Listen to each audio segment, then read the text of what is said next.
اهلا بيكم فيديو جديد على قناة عالم عمر. وانا عامل الفيديو دوت بالتزامن مع فيلم إليان روميلوس. انا كنت دخلته في اول ما نزل عشان ما يتحرقش عليا، لكن الفيديو دوت مش عشان اتكلم عن الفيلم ده بس، انا هتكلم على سلسلة افلام إليان كلها. انا فان كبير جدا للسيريز ديت، معجب بالعالم بتاعها، التفاصيل الجميلة، الحرفية الشديدة في ان هم يعملوا الافلام بالطريقة اللي هي فضلت قاعدة معانا كل السنين دي. شخصيات ايكونيك ميمورابل. فمن غير ما اطول عليكم همسك فيلم من اول ما نزلوا لحد اخر فيلم اللي هو الين روميلوس، وهقول رايي في كل واحد وهديله تقييم من 10. الاراء بتختلف من شخص للتاني، فاكيد لازم نتقبل يعني رايي، وانا هحترم اراء الناس اللي هتبقى مختلفه معايا. انا نفسي ممكن رايي يختلف كل فتره، اكيد رايي من 10 سنين مثلا في الافلام غير رأيي دلوقتي، غير رأيي كمان فترة، الله اعلم. نبتدي بإليان اول واحد لو نزل سنة 79. ده حاجة سابقة عصرها، وفي نفس الوقت مش فيلم يتشاف سنة 79 فتنبهر بيه وخلاص وتبقى شايف ان هو حاجة جميلة. لا، انا شايفه فيلم لحد النهارده يقدر يتشاف كانه حاجه فريش. انا وريت الفيلم ده ناس كتير، ناس مختلف الاعمار. لو قلت ناس مولوده في بدايه الالفينات وقلت لهم يتفرجوا على الفيلم دوت، انا متخيل ان هم هينبسطوا بيه. اللي ممكن يتضايق من الفيلم ده هو ناس ما بتحبش اساسا افلام الرعب، ما بتحبش الساي فاي، لكن الفيلم اكتر من مجرد فيلم رعب. فيلم جميل، خلق حالة مستمرة لحد النهاردة. الفيلم كان على حد تعبير المخرج العبقري بتاعه اللي هو ريدلي سكوت، هو فيلم جوز الفك المفترس بس في الفضاء، لكن هو موضوع أكبر من كده شويتين. السنس بتاع الترقب، الغموض اللي انت مش فاهم ايه ده. انت مش مجرد خايف ومتعلق بمصائر الابطال، فارق معاك كل واحد منهم هيحصل له ايه، او هينجو ولا مش هينجو. فيلم الين بيبتدي بدايه بطيئه جدا، لكن البطء هنا كان في محله. يعني في احيانا بطء بيكون ملل، لكن هنا انت بتعمل بيلد اب للاكشن او للمومنت بتاعت الصراع الحقيقي بدرجة احترافية عالية جدا. الين جميل جميل. هديله كام؟ صعب عايز اقول 10 من 10، بس ده شيء مبالغ يعني، او صعب انك تدي فيلم 10 من 10. هديله 9 من 10، وانا مش لاقي عيوب، بس علشان اكيد في افلام احسن منه في الدنيا، فهديله 9 من 10. احسن فيلم رعب بالنسبة لي في التاريخ. احسن فيلم ساي فاي؟ لا. عايز تتعلم سينما رعب، يعني انت النهارده مخرج وعايز تتعلم ازاي تعمل فيلم رعب، شوف الفيلم ده. من الحاجات المبهرة كمان في الفيلم ده ان هو معمول بأقل الامكانيات، ومع ذلك احسن من افلام في نفس السلسلة بتاعته على فكرة، ومعاها التكنولوجي انها تعمل حاجات بمؤثرات احسن، بجرافيكس ما كانش موجود في الفيلم بتاع 79، مع ذلك كان سابقهم ولا زال. نخش فيلم التاني، الينز الجزء التاني. بالنسبة لناس كتير ده أحسن فيلم في السلسلة، بالنسبة لي هو فيلم رائع، ولكن لا يتغلب على إيليان. هو قلب أكشن أكتر من رعب، ده مش شيء وحش، أنا بس بقولك إن الجنرا ابتدت تشفت من أول الجزء التاني هنا. جيمس كاميرون معروف بترمينيتور، معروف بإليانز، معروف بأفاتار، طبعا معروف بتايتانيك. انا بحس جيمس كاميرون افلامه تجاريه اكتر من افلام فنيه. هل ده يقلل من الينز؟ لا خالص، انا بس بقول لك الفرق بين الفيلمين. فيلم الين الاولاني برغم ان هو يبان انه فيلم كفكره فيلم تجاري، ولكنه فيلم غير تجاري بالمره. هو من اكتر الافلام التجاريه وفنيه في نفس الوقت. لكن الينز هو فيلم تجاري اكتر، فيلم ممتع جدا، فيلم ترفيهي، مسلي، السسبنس فيه عالي، جرعة الرعب برضو فيه محترمة قوي يعني. أعاد اكتشاف بعض الشخصيات وأضاف للليجاسي بتاعتها. فيلم إليانز فيلم مهم جدا للسلسلة. أنا متخيل إن ده أكتر فيلم نجح للسلسلة كلها. أنا مش بتكلم بس في الأرقام، ولكن بتكلم في الشعبية. كل الافلام اللي بتيجي بعد كده بتقول لا بس الينز نجح اكتر، بس الينز كان احسن. في بعض الكوتس في الينز معلمه مع الناس. هديله 8 ونص جوايا كده. طب ما 9 يا عمر. لا 8 ونص 8 ونص. استمتعت جدا بالفيلم، فيلم رائع. 8 ونص دي جميله مش وحشه خالص. بعد الينز والتوقعات العاليه اللي بقت عند الناس من السلسله ديت، جه الين 3. مش عايز اقول احبط، ولكنه فعلا احبط ناس كتير. طب هل احبطني انا؟ كنت عارف ان في ريفيوز كتير وحشه سلبيه عن الفيلم دوت، فكنت داخل بتوقعات قليله. ده يمكن انقذ الفيلم بالنسبه لي. فيلم طموح جدا، كان عايز يخلق هوية جديدة للسلسلة، كان عنده أفكار حلوة، حاول ان هو يبدع ويرجع تاني السلسلة من افلام تجارية لافلام فنية، افلام فلسفية بتحاول انها تقول حاجة. مش هقدر اقول انه نجح في ده قوي، ولكنه نجح نسبيا. انا مش من الناس اللي بتكره Alien 3، لكني هشوفه من اقل الافلام في الجودة. الفيلم ده كان ممكن يودي السلسلة في داهية، كان ممكن ينهي تماما، وده كان هيحصل فعلا، كان ممكن ينهي تماما السلسلة. هديله كام؟ صعب. هديله 6.5. مش زي الين والينز خالص، يعني الين والينز فوق شوف فوق خالص، فاهم؟ انما هو لا، هنا مش هقول تحت خالص، هنا. معظم الشخصيات مش مهمة، مش هتفتكرها. النهاية مش وحشة، مش هحرق، ولكن في ناس كتير بتنتقد النهاية بشدة. أنا شايف النهاية مش مشكلة الفيلم هي النهاية، أنا شايف الفيلم نفسه كفكرة، يعني فكرة الفيلم هي اللي حدفت بعيد، ودتنا في حتة تانية، يعني قلبت الفيلم نوع تاني من الأفلام، وده ساعات بينجح، ولكن في الحالة دي ما نجحش قوي. Alien Resurrection هما قالوا احنا شفنا الجزء التاني هو كان الأكثر نجاحا بالنسبة يعني جماهير وكده. طبعا عايزين نرجع لإليانز ونعمل حاجة أكشن أكتر ما تكون رعب، ومش عايزين حاجة تكون فيها أفكار كتير، ولا احنا عايزين فيلم ترفيهي مسلي. في ناس كتير بتعتبر Alien Resurrection هو الأسوأ على الإطلاق. أنا شايل من موضوع Alien vs Predator خالص، الجزئين دول أنا معتبرهم مش كان للسلسلة، عشان هما دول هيكونوا الأسوأ طبعا يعني. فهيبقى المقارنة بين جماهير عموما هتيجي تقول Alien Resurrection أسوأ ولا Alien 3. أنا هقول مفيش فيلم وحش في الالين سيريز كلها، ولكن مين احسن؟ انا هقول حاجه كونتروفيرشال دلوقتي، هقول الين ريسيركشن كان مسلي وترفيهي اكتر بكتير من الين 3. الين 3 صحيح فيلم اعمق، فيلم فني اكتر، فيلم مهرجانات زي ما بيقولوا، لكن الين ريسيركشن نجح في انه يعلم معايا ومع ناس كتير على فكره، بس بتخاف تعترف بده، اكتر من الين 3. فيلم لو انت ما شفتوش مش هتخسر كتير، ولكن في مشاهد في النص كده جميله. ممكن يكون الفيلم كله مثلا متواضع المستوى، بس تيجي عند كام مشهد كده ايه ده. في مشاهد ملهمه، وفي مشاهد مؤلمه. من الواضح ان الممثلين هما بيشتغلوا الفيلم ده كانوا مبسوطين. فرق معايا المصاير بتاع الناس مره تانية. النهايه كونتروفيرشال برضه شويه، او يعني مش النهايه، الحبه التلت الاخراني غريب شويتين. في حاجه كانت تحس ايه القرف ده يا جدعان وكده، حقيقي هتقول ايه القرف ده، لكن في حاجات تانية تشفع في الفيلم. 6.5 برضه ولا 7؟ هديله فوق الين 3 شويه كده، اديله 6.8 يعني. شوف لو مش عايز اديله 7 برضه، فاهم؟ 6.8 بعد الفشل النسبي بتاع الين 3 وبتاع الين ريسيركشن. الموضوع اختفى. Alien vs Predator حصل علشان يلم برضو شوية فلوس للناس وحاجات زي كده، كان انا مش هعتبر دول في الكانون بتاعنا. بروميثيوس فيلم مفاجأة. انا كعمر بحاول قدر الامكان ما اتفرجش على الاعلانات، بحاول ما اقراش كتير عن الافلام قبل ما ادخل الفيلم في السينما عشان ما احرقش عليا اي حاجه. بشكر نفسي على اللي انا عملته لان انا اكتشفت جوه الفيلم بتاع بروميثيوس ان هو من سلسله الين. انا مش واخد بالي خالص، يعني انا اتفرجت على فيلم بروميثيوس كانه فيلم مستقل، فيلم خيال علمي وخلاص، مش عارف اي حاجه عنه. انا طالع من فيلم بروميثيوس متضايق، وبعدين قعدت اسبوعين، هما اسبوعين بالظبط، انا عديتهم فعليا.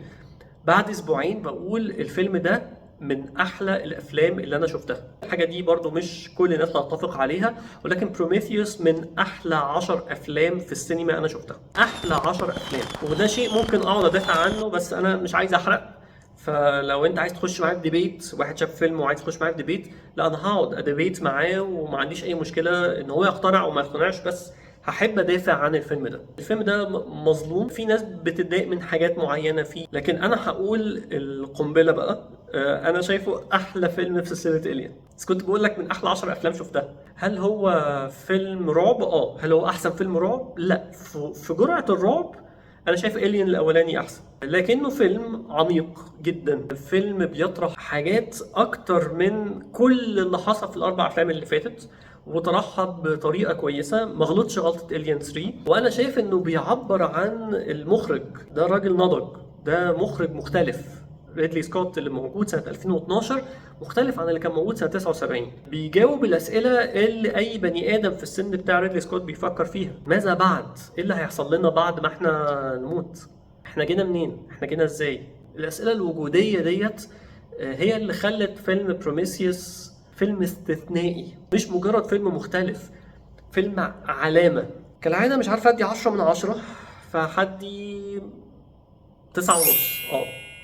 النص ده عشان يبقى اعلى من الين. انا اسف للناس اللي هي شايفه الين والينز احلى من بروميثيوس. تاني، لو انت عايز تخش معايا في ديبيت انا ما عنديش اي مشكله خالص ان احنا نخش في ديبيت، هحترم فيه رايك. قصه جميله، شخصيات ميمورابل جدا جدا، انت بقتش خايف من مجرد اللي هو الحقوني سمك القرش جاي وبتاع، لا، الموضوع بقى ليه ابعاد تانية. مين احسن، البطله بتاعت الين ولا البطله بتاعت بروميثيوس؟ هدي الافضليه للي كتبت الاول واللي كتبت احسن واللي بقت رول موديل. دي السترونج اندبندنت وومن قبل جو الفيمينيزم والصوابيه السياسيه والحاجات دي. دي شخصيه انثويه قويه مكتوبه بطريقه غير مفتعله تخلي الراجل قبل الست تحترمها. دي رول موديل للرجاله زيها زي رول موديل للستات. اغلب جيلي كان بيفكر، جيلي وهو صغير يعني، كان بيفكر ايه ده، انا عايز اطلع زي ارنولد شوارزنيجر، عايز اطلع زي سيلفستر ستالوني. انا ما استبعدش ان في ناس من جيلي عايز يطلع زي بطلة الين. فالامباكت اللي هي عملته في تاريخ السينما، في تاريخ الادب عموما، يخليني اقول ان هي كانت افضل. فدي نقطة قوة الالين على حساب بروميثيوس. بروميثيوس بيرجع تاني حتة الخوف على الكرو والاهتمام بالمصاير بتاعتهم. بروميثيوس فيلم جميل جدا بصريا، فاقفل الصوت واقعد اتفرج عليه كده، ده متحف. الفيلم ده فعلا متحف. فيلم لما تقعد تقفله مش مجرد تفتكره وخلاص، لا، انت هتفكر في القضايا الكتير اللي هو طرحها. جه بعد كده الين كوفننت. الين كوفننت في ناس كتير بتعتبره هو الأسوأ على الإطلاق في السلسلة، بيحطوه في منافسة مع الين 3 والين ريسيركشن. لا، انا مش هشوف كده، انا هشوفه اقل من بروميثيوس بلا شك، واقل بدرجة ملحوظة، وهشوفه اقل من الين، ومش عارف اقل من الينز ولا لا. الناس هتبتدي تتخانق معايا دلوقتي. هقول ان هو اقل من الينز، لكنه مش فيلم وحش، هو احلى من الين 3 واحلى من الين ريسيركشن. انا هقول ان انا دخلت السينما كنت يعني محبط بسبب قرارات معينه في الكتابه، مش عايز احرق ايه هي. اتضايقت من بعض القرارات الفنيه في القصه ده جوه الفيلم. بس بعد ما خلص الفيلم انا خدت بعد بروميثيوس اسبوعين عشان احبه. بعد ما خلص الفيلم انا قعدت ساعتين عشان احب الين كوفننت. يعني انا طالع من الين كوفننت متضايق، بس بعد ساعتين قعدت افكر فيه، عارف، عمل لي دوشه في دماغي. لا، الفيلم مش وحش، مش زي ما انت عايز، مش زي ما كان نفسي، بس مش وحش. يعني انا شايف ان هو قرار شجاع من المخرج انه يمشي في السكه دي. انا شايفه شجاع جدا. عارف، انت بترمي كرسي في كلوب، انت بتقتل طموحات الجمهور. الناس اللي حبت بروميثيوس انت جاي تقتلهم. بس انا احترمت ده. انا شايف ان هو كان شجاع كفايه انه يعمل حاجه. ده قرار جريء جدا اللي هو عمله. انا مش عارف اقول حتى ايه القرار، ولكن هو سلسله من القرارات. اللي شاف الفيلم بتاع الين كوفننت بعد بروميثيوس انا متاكد ان هو اتصدم. هي كانت صدمه. خدت وقت علشان استوعب اللي حصل دوت. كان ممكن اكره فيها المخرج، ولكن تقبلت اللي هو عمله واحتويت الحاجات الكويسه من الفيلم، وهي حاجه كويسه جدا.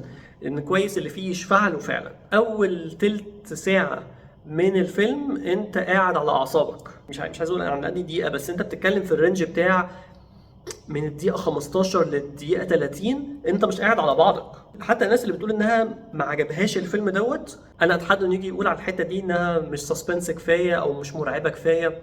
اتحدى. وانا واحد شايف افلام رعب كتيره جدا، يعني واحد فان لافلام الرعب عموما، والتيمه بتاعت الين خلاص اتهرست. طريقه معالجه الحته دي بالذات، يعني في حتت مرعبه تانية في الفيلم بنسب، لكن طريقه معالجه الحته ديت ازاي تخض الناس نفس الخضه، والناس عارفه انها هتتخض ويتخضوا فعلا. انا هنا مش بتكلم على خضة بتاعت بخ عوج، انا ما بتكلمش على كده. انا بتكلم على ان الناس قاعده خايفين، قلقانين، متوترين.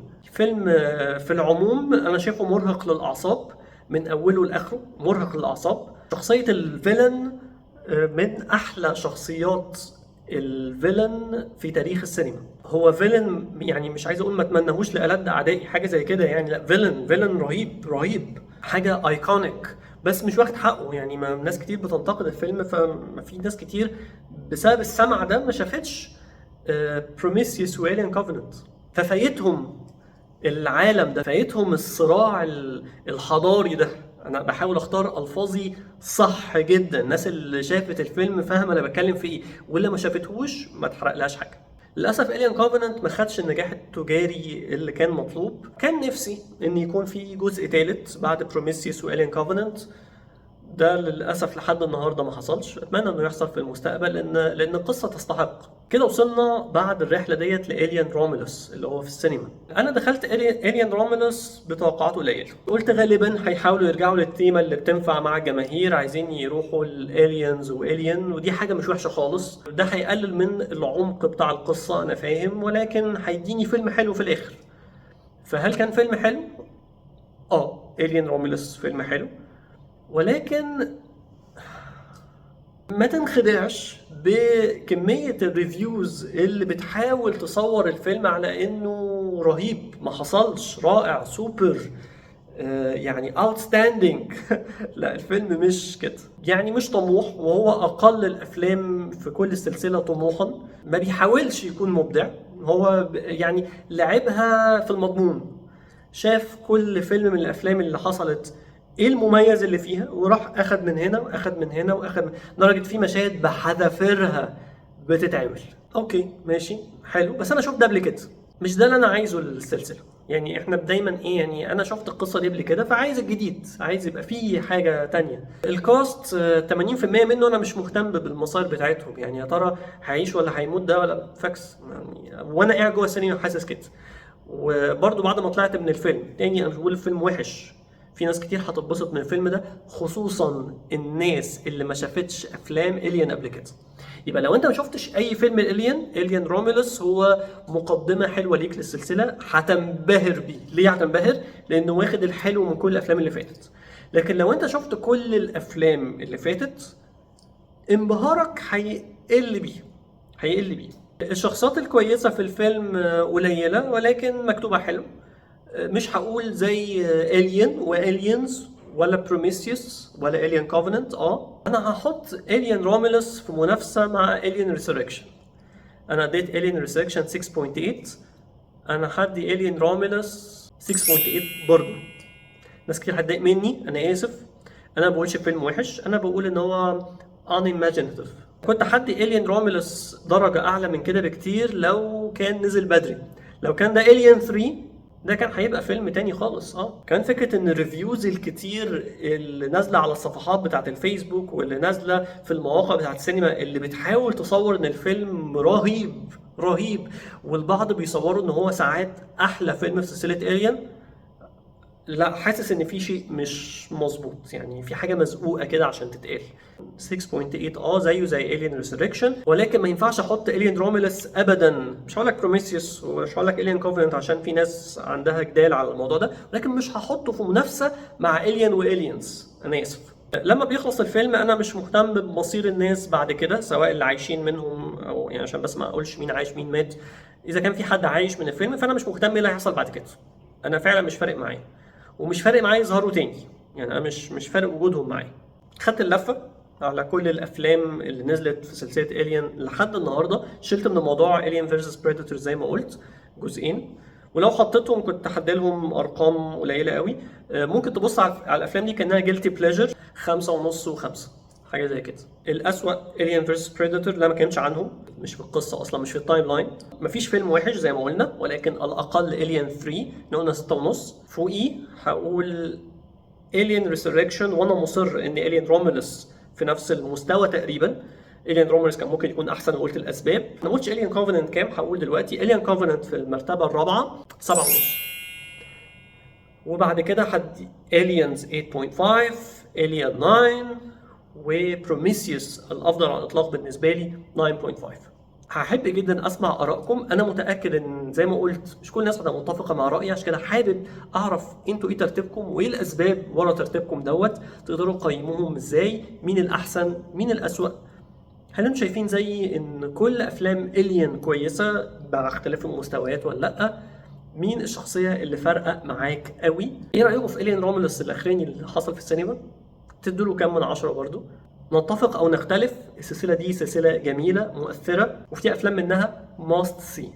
اشوفكم على خير.